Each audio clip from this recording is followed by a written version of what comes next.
ভারী মিষ্টি একটা সকাল আজ, তাই ভাবলাম একটা পিঠা বানিয়ে নিই।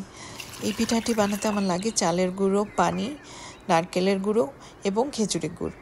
সবগুলো উপকরণ একসাথে মিশিয়ে চুলাতে দিয়ে ভালো করে জাল দিয়ে সিদ্ধ করে নেব, নেড়ে চেড়ে একদম সিদ্ধ করে নেব।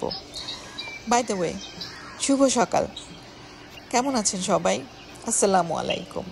এই পিঠাটির নাম আমাদের চাঁদপুরের মতলব অঞ্চলে এটাকে ডাকে ডইল্লা পিঠা নামে। এই পিঠাটি অন্যান্য অঞ্চলে অনেকে মেরা পিঠা নামেও ডাকে, বাট আমাদের অঞ্চলে এই নামেই ডাকে।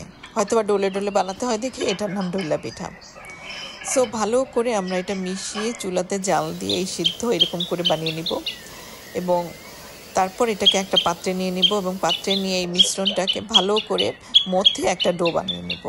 ডোটা ঠিক এইরকমই সফট হবে, ভেরি সফট একটা ডো হবে এবং এই ডোটা থেকে অনেকগুলো ছোট ছোট বলের মতো করে আমরা পিঠা বানিয়ে